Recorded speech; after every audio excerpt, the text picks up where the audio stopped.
எளிமையான வாழ்க்கை அப்படின்னு என்னென்னா, எளிதாக வாழ்வது தான் எளிமையான வாழ்க்கை. வாழ்வது எப்படி எளிதாக இருந்தால் அது எளிமையான வாழ்க்கை. வாழ்வதற்காக நம்ம ரொம்ப கஷ்டப்படுறோன்னு வச்சுக்கோங்க, அது கடினமான வாழ்க்கை. இப்போல்லாம் இந்த இயந்திர அறிவியல் உலக வாழ்க்கை என்பது நம்ம வாழ்வதற்காக ரொம்ப கடினப்படுகிறோம். வாழ்வதற்காக நம்ம இல்லை ரொம்ப எளிதாக எந்தவித பெரிய சிரமங்கள்லாம் இல்லாமல் எளிதாக வாழ்ந்தால் அது எளிமையான வாழ்க்கை. தற்போதுள்ள இயந்திர அறிவியல் உலகில் நாம் சிரமப்பட்டு வாழ்ந்துட்டுருக்கோம். ரொம்பவும் கஷ்டப்பட்டு வாழ்ந்துட்டுருக்கோம். ஒரு சமையலுக்கு இப்போ ஒரு உணவு சமைக்கிறதுக்காக நம்ம என்ன பண்ணுறோம், அந்த கேஸை அந்த எரிவாயு அதை எங்கேயோ இருந்து கொண்டு வரும். அதுக்கு ஒரு தொழிற்சாலை, அதை உற்பத்தி பண்ணி சிலிண்டரில் அடைச்சி அதை கொண்டு அப்புறம்தான் ஒரு இட்லியை சுட்டு சாப்பிட்றதுக்கு நம்ம அவ்வளோ கஷ்டப்படுறோம். ஒரு சோறு பொங்கி சாப்பிட்றதுக்கு, ஒரு உணவை சாப்பிட்றதுக்கு அவ்வளோ கஷ்டப்படுறோம். எங்கேயோ இருந்து தொழிற்சாலையிலேருந்து கேஸ் எல்லாம் நிரப்பி அதை லாரியில் எட்டு அந்த லாரியை தயாரிக்கிறதுக்கு ஒரு தொழிற்சாலை, லாரியை ஓட்டுறதுக்கு ஒரு ஓட்டுநர், இப்படி பயங்கர கஷ்டப்பட்டு நம்ம வாழ்ந்துட்டுருக்கோம். ஒரு வேலை செய்யணுமா, படிக்கணும், போய் படித்து 10, 15, 20 வருஷம் படித்து அப்புறமா ஒரு வேலைக்கு போகிறோம். ஒரு வேலைக்கு போகிறதுக்காக 10, 15 வருஷம் பள்ளிக்கூடத்துலேயும் கல்லூரிலையும் படிக்கிறோம்.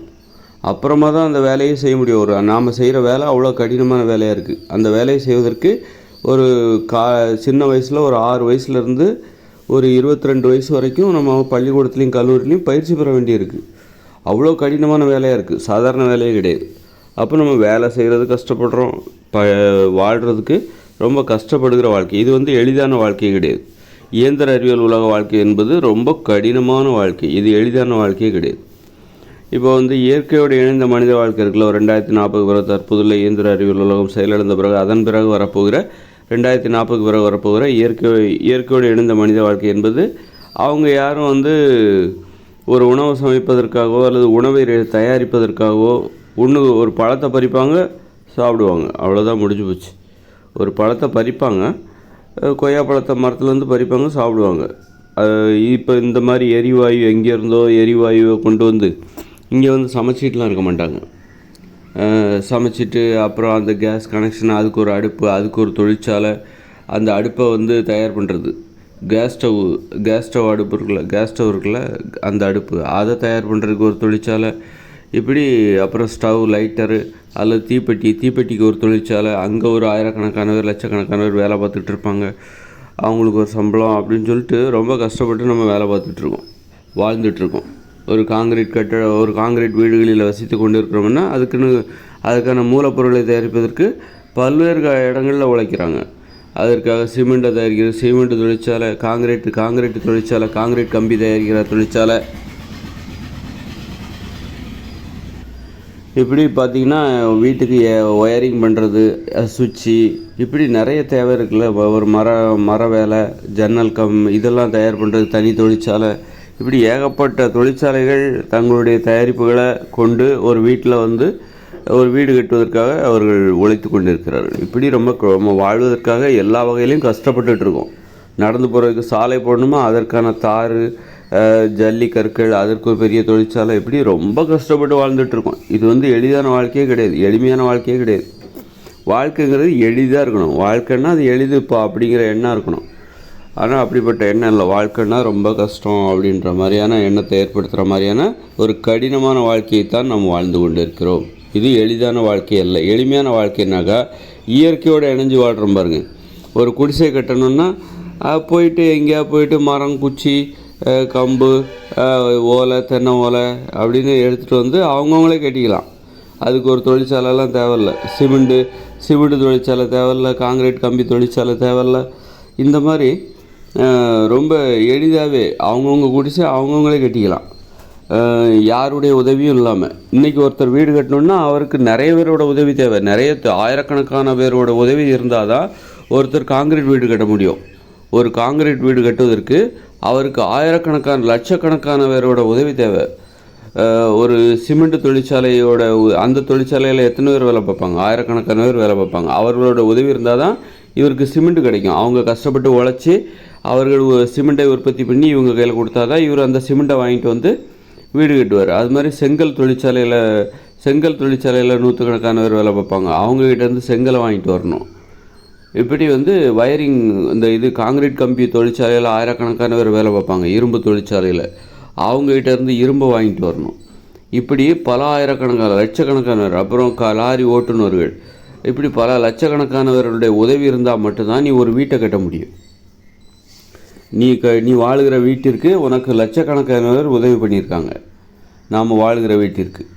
அப்புறம் நாம் ஒரு செருப்பு போடுறோம் அப்படின்னா அந்த செருப்பை தயாரிப்பதற்கு அந்த செருப்பு கம்பெனியில் ஆயிரக்கணக்கான பேர் வேலை பார்த்துருப்பான். அவங்க ஆயிரக்கணக்கான பேர் வேலை பார்த்து கஷ்டப்பட்டு அவங்க ஒரு செருப்பை தயாரித்து நம்மளுக்கு கொடுக்குறாங்க. ஒரு செருப்பு போடுறதுக்கே நமக்கு ஆயிரக்கணக்கான பேரோட உதவி தேவைப்படுது. நம்ம ஒரு ஆடை அணிகிறோம், தினம் ஆடை அணிகிறோம். அந்த ஆடையை தயாரிப்பதற்கு பல ஆயிரக்கணக்கான பேரோட உதவி தேவை. ஆடை தொழிற்சாலையில் பல ஆயிரக்கணக்கான பேர் வேலை பார்ப்பாங்க. அவங்களாம் கஷ்டப்பட்டு தயாரித்து ஒரு ஆடையை நம்ம கையில் கொடுக்குறாங்க. அதே மாதிரி அந்த ஆடைக்கு தேவையான பருத்தி, பஞ்சு அதெல்லாம் உற்பத்தி பண்ணுறதுக்குன்னு அது ஒரு விவசாய தொழிலில் நிறைய பேர் வேலை பார்த்துட்ருப்பாங்க.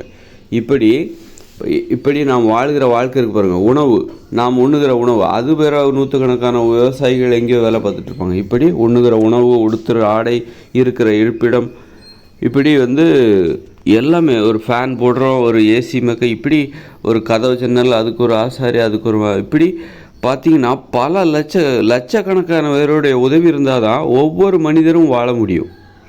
ஒவ்வொரு மனிதரும் இந்த இயந்திர அறிவியல் உலகில் வாழ வேண்டுமென்றால் அவர்களுக்கு லட்சக்கணக்கான பேரோட உதவி தேவை. இந்த உலகத்தில் அவங்க எந்த நாட்டில் இருப்பாங்கன்னு சொல்ல முடியாது. உன்னுடைய ஆடையை நெய்தவர்கள் இந்த உலகத்தில் எங்கே இருப்பாங்கன்னு சொல்ல முடியாது. அப்போ யாருன்னே தெரியாதவங்க இந்த உலகத்தில் எங்கேயோ இருக்கக்கூடியவங்க எந்த ஒரு நாட்டில் இருப்பாங்கன்னு தெரியல, அவங்களோட உதவியெல்லாம் உனக்கு தேவைப்படுது. நீ வாழ்வதற்கு அவர்களுடைய உதவியெல்லாம் உனக்கு தேவைப்படுகிறது. அந்த மாதிரி தான் பார்த்திங்கன்னா பல லட்சக்கணக்கு ஒவ்வொருவருடைய தனி மனித வாழ்க்கையையும் எளிதாக வாழ்கிறதா நம்ம நினைக்கிறோம்ல, அந்த எளிதான வாழ்க்கை அவ்வளோ எளிதான வாழ்க்கையே கிடையாது. பல லட்சக்கணக்கான பேரோட கடினமான உழைப்பு தான் ஒவ்வொருவருடைய தனி மனித வாழ்க்கையும் இங்கே எளிதாக இருப்பது போல் நம்மை உணர வைக்கிறது. அப்போது இது எளிதான வாழ்க்கையா கடினமான வாழ்க்கையா? நம்ம இன்றைக்கி எளிதாக வாழ்ந்து கொண்டிருக்கிறோமா கடினமாக வாழ்ந்து கொண்டிருக்கோமா? இது கடினமான வாழ்க்கை.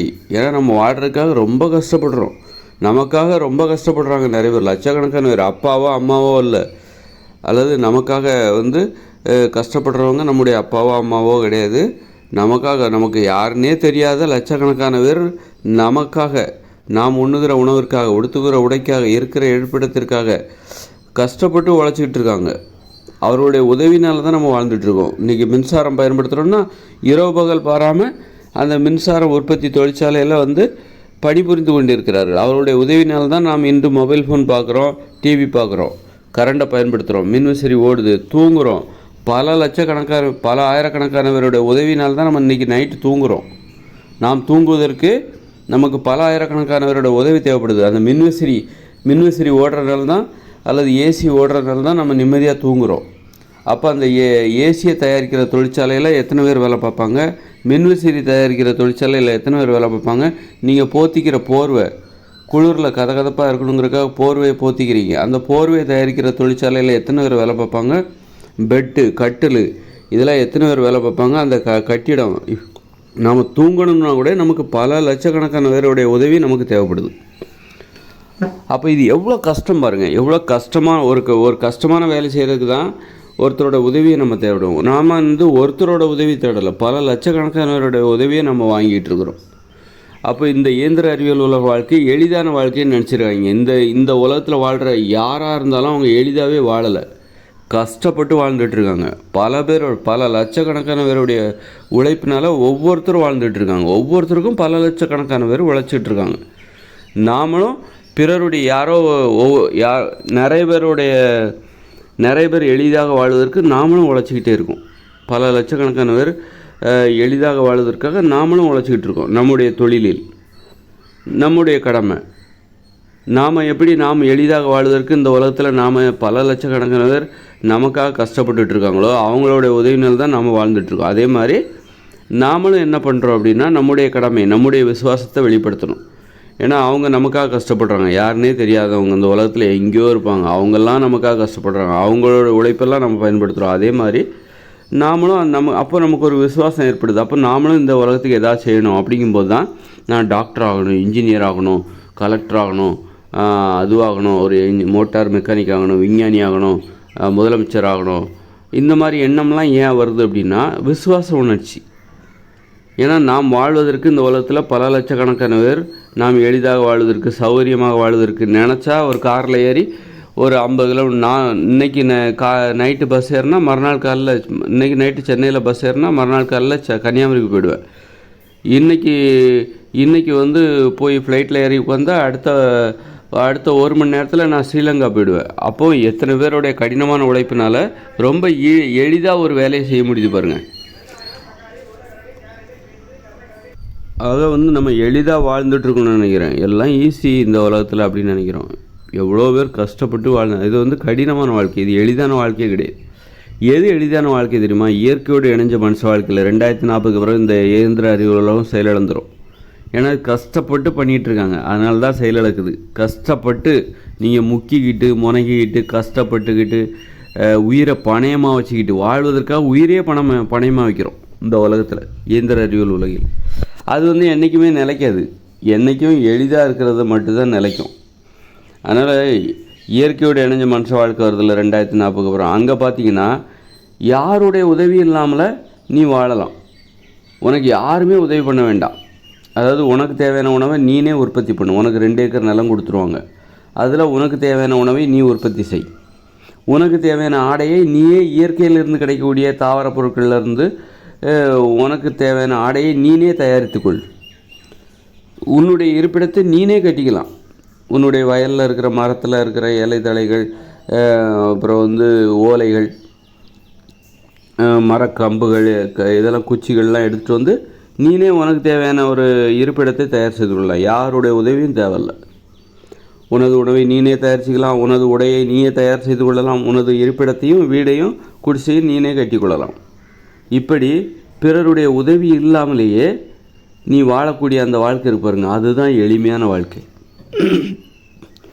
எளிமையான வாழ்க்கைன்னு என்ன? அதுதான். அப்போது கடினமான வாழ்க்கைங்கிறது என்ன, எளிதான வாழ்க்கை. பல லட்சம் பேருடைய உதவினால்தான் இன்றைக்கி ஒவ்வொருத்தரும் வாழ்ந்துகிட்டு இருக்காங்க. ஒவ்வொருத்தர் வாழ்கிறதுக்கும் பல லட்சக்கணக்கானவரோட உதவி தேவைப்படுது இந்த இயந்திர அறிவியல் உலகில். ஆனால் இயற்கையோட எழுந்த மனித வாழ்க்கையில் ஒருவர் வாழ்வதற்கு பிறருடைய உதவி தேவையே இல்லை. அவரவர், அதுதான் தற்சார்பு வாழ்க்கை முறை. பிறர் சார்பு வாழ்க்கை முறையை நம்ம வாழ்ந்துட்டுருக்கோம். தற்போதுள்ள இயந்திர அறிவியல் உலகில் நாம் பிறரை சார்ந்து வாழ்ந்து கொண்டு இருக்கிறோம். நான் யாரையும் சார்ந்து வாழலை அப்படின்னா நீங்கள் அம்மனமாக இப்போ என்ன பண்ணணும்? காட்டுக்கு போயிடணும். ட்ரெஸ்லாம் உடுத்தக்கூடாது. காட்டுக்கு போயிடணும். நீனேவே உணவை தேடு. நீனேவே உணவு இல்லை காட்டுக்கு தான் போகணுங்கிற இல்லை. நீ ஒரு கிராமத்தில் இரு, ஆனால் ரோட்டில் நடக்கக்கூடாது. ரோடுங்கிறது யார்? பல பேர் பல ஆயிரக்கணக்கான பேர் கஷ்டப்பட்டு உருவாக்குனது தான் அந்த ரோடு போட்டவங்க ஒரு 10, 30, 40 பேராக இருக்கலாம். அந்த ரோட்டுக்கு தேவையான மூலப்பொருட்கள், ஜல்லி, தார், அப்புறம் அதை கொண்டு வரதுக்கு லாரி, இப்படி அந்த தொழிற்சாலையில் ஆயிரக்கணக்கான பேர் வேலை பார்ப்பாங்க. அப்படி பல ஆயிரக்கணக்கான பேர் உழைச்சி தான் அந்த ரோடு போடப்படுகிறது. அப்போ யாருடைய உதவியும் இல்லாமல் நான் வாழணும் அப்படின்னா நம்ம இந்த ரோட்லலாம் நடக்கக்கூடாது. காட்டுக்கு போனால் அங்கே போயிட்டு நம்ம நிர்வாணமாக வாழ்கிறது தான் வந்து யாருடைய உதவி இல்லாமல் வாழுகிற வாழ்க்கை. அப்போ தற்போதுள்ள இயந்திர அறிவியல் உலகில் பிறர் உதவியோடு வாழ்கிற வாழ்க்கை, இது பிறர் சார்பு வாழ்க்கை. பிறரை சார்ந்து வாழ்வது, பிறரிடமிருந்து கிடைக்கக்கூடிய உதவிக்காக பிறரை சார்ந்து வாழ்கிற வாழ்க்கை முறை தான் தற்போதுள்ள இயந்திர அறிவியல் உலக வாழ்க்கை முறை. பிறரை சார்ந்து நீ கண்டிப்பாக வாழ்ந்தே ஆகணும். ஒன்றையும் சார்ந்து மற்றவங்க வாழ்ந்துட்டுருப்பாங்க. நீனும் இந்த உலகத்துக்கு எதையோ ஒன்று செஞ்சுட்டு தான் இருப்ப. அதனால் நீ மட்டும்தான் மற்றவங்கள சார்ந்து வாழுகிறாய். அப்போ மற்றவங்க யாரும் ஒன்றை சார்ந்து வாழலை அப்படின்லாம் கிடையாது. நீயும் உனது உதவியும் மற்றவர்களுக்கு தேவை, மற்றவர்களுடைய உதவியும் உனக்கு தேவை. அதுதான் வந்து இதுதான் வந்து பிறர் சார்பு வாழ்க்கை முறை. தற்போதுள்ள இயந்திர அறிவியல் உலக வாழ்க்கை முறை வந்து பிறர் சார்பு வாழ்க்கை முறை. தற்சார்பு வாழ்க்கை முறை என்கிறது என்னென்னா இயற்கையோடு இணைந்த மனித வாழ்க்கை தான். இயற்கையோடு இணைந்த மனித வாழ்க்கையில் யாருடைய உதவியும் உனக்கு தேவையில்லை. நீ வந்து உனது உணவை நீயே உற்பத்தி செய்து கொள்ளலாம். உனது ஆடையை நீயே இயற்கையிலிருந்து கிடைக்கக்கூடிய பொருட்களிலிருந்து, நார், இலை தழைகள், இதிலிருந்து நீயே பஞ்சு இதிலேருந்துலாம் எடுத்து பஞ்சுகளை ஒன்றோட ஒன்று ஒட்ட வச்சு, வேப்பம் பிசினால் ஒட்ட வச்சு அது மேலே ஏதாவது ஒன்று நீ பண்ணி உனக்கான ஆடைகளை நீயே தயாரிச்சிக்கலாம். அது மாதிரி இருப்பிடத்தை குடிசை நீயே தயாரிச்சிக்கலாம். அந்த அளவுக்கு உன்னுடைய அடிப்படை என்னவாக இருக்குன்னாக்கா, இயற்கையோடு இணைஞ்ச மனுஷ வாழ்க்கையில் நீ யாரையுமே சார்ந்து இல்லை. உனது தேவைகளுக்காக நீ யாரையுமே சார்ந்து இருக்க வேண்டிய அவசியம் இல்லை. அதுதான் தற்சார்பு வாழ்க்கை முறை. இயற்கையோடு இணைந்த மனித வாழ்க்கை என்பது தற்சார்பு வாழ்க்கை முறை. தற்போது நாம் வாழ்ந்து கொண்டிருக்கிற இயந்திர அறிவியல் உலக வாழ்க்கை முறை என்பது பிறரை சார்ந்து வாழ்கிற வாழ்க்கை முறை. இது நல்லா தெரிஞ்சுக்கணும். தற்சார்பு வாழ்க்கை முறை என்பது எளிதான வாழ்க்கை, எளிமையான வாழ்க்கை, எளிதாக வாழச் சொல்கிறது. பிறரை சாராமல் அவரவர் தேவைகளை அவரவரை உற்பத்தி செய்து கொள்ளலாம். தற்சார்பு வாழ்க்கை முறை தான் எளிமையான வாழ்க்கை முறை. பிறரை சார்ந்து வாழ்கிற தற்போதைய இயந்திர அறிவியல் உலக வாழ்க்கை முறை என்பது கடினமானது, மிக மிக கடினமானது. உயிரை பணயமாக வச்சு வாழ வேண்டியிருக்கு. ரொம்ப கஷ்டமானது, அச்சுறுத்தல் நிறைந்தது, ஆபத்துகள் நிறைந்தது, அழிவு நிறைந்தது. பிறரை சார்ந்து நம்ம வாழ்கிறோம்ல, ஒரு எளிதான வாழ்க்கை வாழ்வதாக நினச்சிட்ருக்கோம். பிறரை சார்ந்து நம்ம பல லட்சக்கணக்கு பேர் நமக்காக உதவி செய்கிறாங்க, நாம் வாழ்வதற்காக. நாமளும் பிறருக்கு உதவி செய்கிறோம். அதனால தான் பல லட்சக்கணக்கான பேர் உதவி பண்ணனால தான் நம்ம கொஞ்சம் எளிதாக வாழ்கிற மாதிரி நமக்கு ஒரு உணர்வு. இதுக்கெல்லாம் உயிரை பணயமாக வச்சு நமக்கு உதவி செய்கிறாங்களா, அவங்களாம் உயிரை பணயமாக வைக்கிறாங்க. நாமளும் பிறருக்காக உயிரை பணயமாக வைத்துக்கொண்டு உதவி செய்து கொண்டு இருக்கிறோம். எப்படி உதவி செய்கிறாங்க அப்படின்னா, நீ வீட்டில் அடுப்பு எரிக்கிற அந்த கேஸு, அதை சிலிண்டர் அதை ஏற்றிட்டு வராங்களா அந்த லாரி, அந்த ஓட்டுநர் சாலையில் ஓட்டிகிட்டு வர்றாரு அப்படின்னா அவர் உயிரை பணயமாக வச்சு தானே அந்த லாரியை ஓட்டிகிட்டு வர்றாரு. விபத்து ஏற்பட்டால் அவர் இறந்து போயிடுவார். அவருக்குன்னு ஒரு குடும்பம் இருக்குது. அப்போது இப்படி இருக்கும்போது இப்படி ஒவ்வொருத்தரும் அந்த தொழிற்சாலையில் வேலை பார்க்குறாங்க. அந்த கேஸ் உற்பத்தி பண்ணுற தொழிற்சாலை, அதுமாதிரி ஆடைகள், நாம் அணிகின்ற ஆடைகளை உற்பத்தி பண்ணுகிற தொழிற்சாலை, அதிலெல்லாம் உயிரை பணயமாக வச்சு தானே வேலை பார்க்குறாங்க. ஏதாவது சின்ன விபத்து ஏற்பட்டுச்சுன்னா அவங்களுக்கு உயிரே போயிடும். அப்போ நாமளும் அப்படி தான், அவங்க மட்டும்தான் இல்லை, நாமளும் பிறருக்காக, பிறருக்கு செய்ய வேண்டிய உதவிக்காக, நாம் பிறருக்கு காட்ட வேண்டிய அந்த நன்றி உணர்ச்சிக்காக ஒருவருக்கொருவர் உதவி செய்துக்கிறாங்க. இந்த இயந்திர அறிவியல் உலகம் என்பது பிறர் சார்பு வாழ்க்கை முறை அடிப்படையாக கொண்டு ஒருவருக்கொருவர் உதவி செய்து கொண்டு, அந்த விசுவாச உணர்ச்சியில் தான் நான் டாக்டர் ஆகிறேன், இன்ஜினியர் ஆகிறேன். இன்ஜினியர் ஆகி பிறருக்கு நான் எனது விசுவாச உணர்ச்சியை வெளிப்படுத்துவேன். ஏன்னா நான் எளிதாக வாழ்வதற்கு இந்த உலகம் எனக்காக ரொம்ப கஷ்டப்படுது. அப்போது இப்போது கஷ்டப்பட்டுருக்காங்க. நான் உடுத்துகிற ஆடை, நான் வசிக்கிற வீடு, இந்த வீடு பார்த்திங்கன்னா ரொம்ப ஆடம்பரமாக இருக்குது, ஏசியெல்லாம் பொருத்தப்பட்டிருக்கு, அப்படி சூப்பராக டைல்ஸு மொசைக்கி. இதுக்காக இந்த உலகத்தில் எவ்வளோ பேர் கஷ்டப்படுறாங்க. இப்படி ஒரு அழகான வீட்டில் நான் வசிப்பதற்காகவும், காரு இந்த மாதிரிலாம் சொகுசாக வாழ்வதற்காகவும் இந்த உலகத்தில் எனக்கு தெரியாதவங்க எத்தனையோ பேர், லட்சக்கணக்கான பேர் எனக்காக உதவி செய்து கொண்டிருக்கிறார்கள். அந்த உதவினால தான் நான் இன்றைக்கி சூப்பராக வாழ்ந்துக்கிட்டு இருக்கேன். 4 பேர் என்னை மதிக்கிறாங்க. நான் கார்லாம் வச்சுருக்கேன், பெரிய வீடெல்லாம் வச்சுருக்கேன். அதனால் என்ன 4 பேர் மதிக்கிறாங்க. அதனால் அதுக்கு காரணமாக இருப்பது நான் மட்டுமல்ல, இந்த உலகத்தில் எனக்காக எத்தனையோ பேர் உழைத்து கொண்டிருக்கிற அவர்களுக்கு நான் எனது விசுவாச உணர்ச்சியை வெளிப்படுத்துவதற்காக நான் டாக்டராக போகிறேன், இன்ஜினியராக போகிறேன், கலெக்டராக போகிறேன், விஞ்ஞானியாக போகிறேன். விஞ்ஞானியாகி எனது விசுவாச உணர்ச்சியை வெளிப்படுத்துவேன். டாக்டராக மாறி எனது விசுவாச உணர்ச்சியை வெளிப்படுத்துவேன். இன்ஜினியராகி எனது விசுவாச உணர்ச்சியை வெளிப்படுத்துவேன். முதலமைச்சராகி எனது விசுவாச உணர்ச்சியை வெளிப்படுத்துவேன்.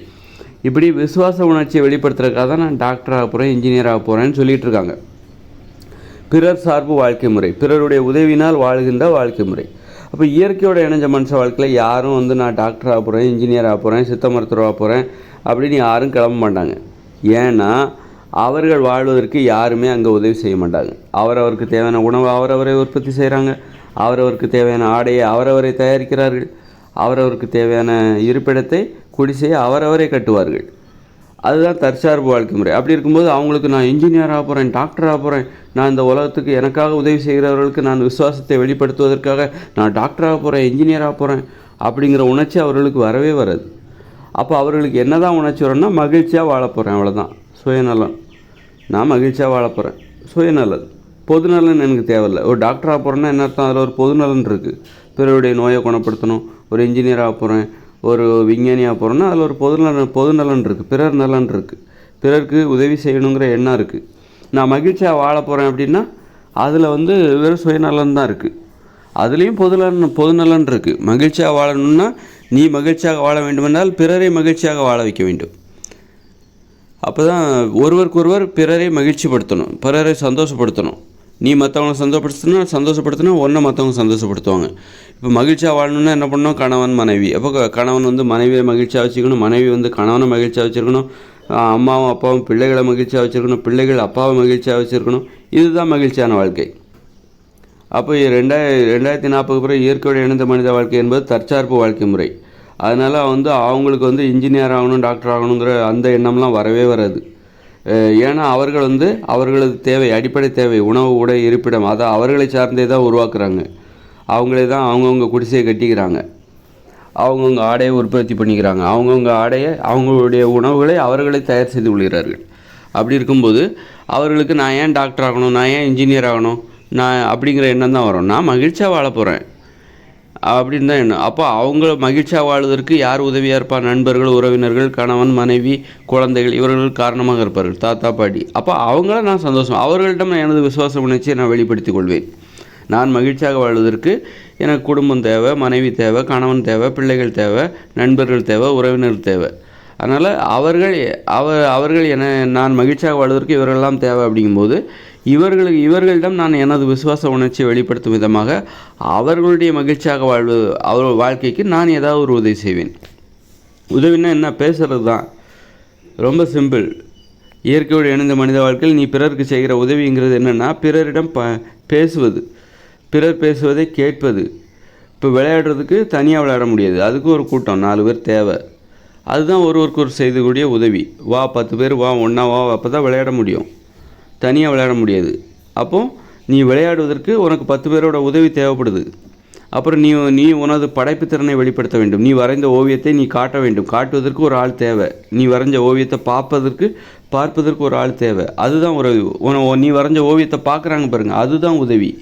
நீ ஒரு நடனம் ஆடுகிறாய், அதை பார்க்கிறார்கள் 2 பேர், அந்த 2 பேரோட உதவி உனக்கு தேவை. உனது படைப்பு திறனை வெளிப்படுத்துவதற்காக அந்த 2 பேரோட உதவி, உனது நடனத்தை பார்க்கிற அந்த 2 பேரோட உதவி உனக்கு தேவை. அதே மாதிரி மற்றவங்க நடனம் ஆடினாலும் அதை பார்ப்பதற்கு உன்னுடைய உதவி அவர்களுக்கு தேவை. இப்படி பேசுவதை கேட்பதற்கு, அப்புறம் ஏதாவது உடம்பு சரியில்லையா, என்னப்பா உடம்பு சரியில்லையா அப்படின்னா, நீ இந்த வா, உனக்கு இந்த மூலிகையை பறித்து தரேன், உனக்கு நான் அரைச்சி தரேன், நீ சாப்பிடு, சரியாயிடும் அப்படின்னு சொல்லிட்டு, இதுதான் உதவி. அவ்வளோதான்.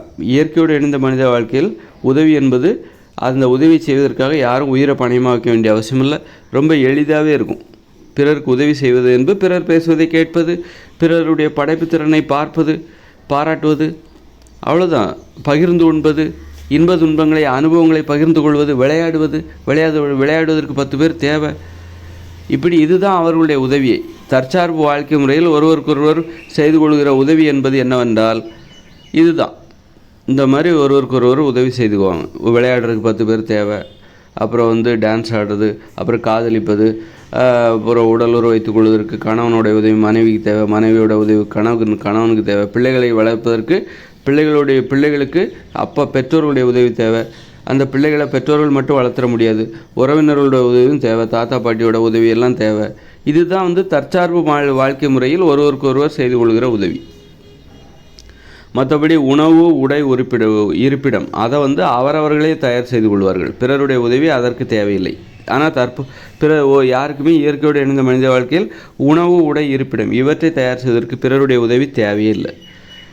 தற்சார்பு வாழ்க்கை முறையில் மகிழ்ச்சியாக வாழ்வதற்குத்தான் பிறருடைய உதவி தேவை. மகிழ்ச்சியாக வாழ்வதுன்னா பேசுவதை கேட்பது, டான்ஸ் ஆடுறது, விளையாடுறது, ஒன்றா கூடி விளையாடுறது, கதை பேசுறது, இதான் உறவு முறையை சார்ந்து எப்படி மகிழ்ச்சியாக வாழ்வது. அதுதான் தற்சார்பு வாழ்க்கை முறையை அடிப்படையாக கொண்ட இயற்கையோடு இணைந்த மனித வாழ்க்கை முறையில் ஒருவருக்கொருவர் செய்து கொள்கிற உதவி அப்படிப்பட்டதாகத்தான் இருக்கிறது. ஆனால் தற்போதுள்ள இயந்திர அறிவியல் உலகில் நாம் எளிதாக வாழ்வதற்காக ஒருவருக்கொருவர் செய்து கொள்கிற உதவி எதனை அடிப்படையாக இருக்குனாக்கா, உணவு, உடை, இருப்பிடம், அப்புறம் நாம் பயன்படுத்துகிற பொருட்கள், இருப்பிடத்தில் பயன்படுத்துகிற பொருட்கள், வாகனங்கள், இதையெல்லாம் தயாரிப்பதற்கு பல லட்சக்கணக்கான பேர் நமக்காக எங்கேயோ உழைச்சிட்டு இருக்காங்க. அந்த உலகத்தில் எங்கெங்கெல்லாமோ உழைச்சிட்டு இருக்காங்க. அவங்களோட உதவி இருந்தால் தான் நாம் நமது இருப்பிடத்தில் வாழ முடியும். நமக்கு ஒரு இருப்பிடம், நமக்கு ஆடைகள், உணவு எல்லாமே கிடைக்கும்.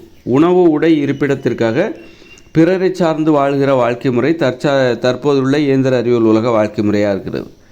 உணவு, உடை, இருப்பிடத்திற்காக பிறரை சாராமல் தன்னை மட்டுமே சார்ந்து வாழக்கூடிய வாழ்க்கை முறை தான் இயற்கையோடு இணைந்த மனித வாழ்க்கை முறை. 2040க்கு பிறகு வரப்போகிற இயற்கையோடு இணைந்த மனித வாழ்க்கை முறை. அதனால் இயற்கையோடு இணைந்த மனித வாழ்க்கை முறை தற்சார்பு வாழ்க்கை முறை என்றால், அதற்கும் இயந்திர அறிவியல் உலக வாழ்க்கை முறையான தற்போது நாம் வாழ்ந்து கொண்டிருக்கிற வாழ்க்கை முறை என்பது பிறரை சார்ந்து வாழ்கிற பிறர் சார்பு வாழ்க்கை முறை என்பது, அதுக்குள்ளே என்ன வேறுபாடுங்கிறத நம்ம தெரிஞ்சுக்கணும். ஆனால் நம்ம இன்றைக்கி இந்த இயந்திர அறிவியல் உலகில் நம்ம சிரிக்கணுன்னாலும் அழணுன்னாலும் மனுஷங்களை சார்ந்து இல்லை. யார் ஒரு ஃபோனில் தான் பிறரிடம் பேசுவதற்கு நமக்கு ஃபோன் தேவைப்படுது. அப்புறம் வந்து சிரிக்கணுமா, அதுக்கு டிவி தேவைப்படுது. டிவியை பார்த்து சிரிச்சுக்கிறோம். டிவி சேனலை பார்த்து அதில் உள்ள ஓடுற படத்தை பார்த்து சிரிச்சுக்கிறோம், அழுதுகிறோம், அங்கே நடக்கிற சோகத்தை பார்த்து அழுதுகிறோம். இப்படி எல்லாம் மிஷின்ஸை சார்ந்து நம்ம வாழ்ந்துட்டுருக்கோம், இயந்திரங்களை சார்ந்து வாழ்ந்து கொண்டு இருக்கிறோம். பிறர் அந்த இயந்திரங்களை தயாரிப்பவர்கள் யார்? மனுஷங்க தான். ஆனால் அவங்க யார், எந்த நாட்டில் இருக்காங்கன்னு தெரியாது. அவர்களை சார்ந்து அவர்கள் நாம் அழுவதற்காகவும் சிரிப்பதற்காகவும் காரணமாக இருக்கிறார்கள். டிவியை பார்த்து அழுகிறதுக்கும் சிரிக்கிறதுக்கும் அவர்கள் காரணமாக இருக்கிறாங்க. இப்படி பிறர் சார்பு வாழ்க்கை முறை எல்லா வகையிலுமே வந்து நமக்கு தெரியாத யாரோ பிறரை சார்ந்து வாழ்கிற வாழ்க்கை முறை தான் தற்போது நாம் வாழ்ந்து கொண்டு இருக்கிறோம். இதுதான் பிறர் சார்பு வாழ்க்கை முறை.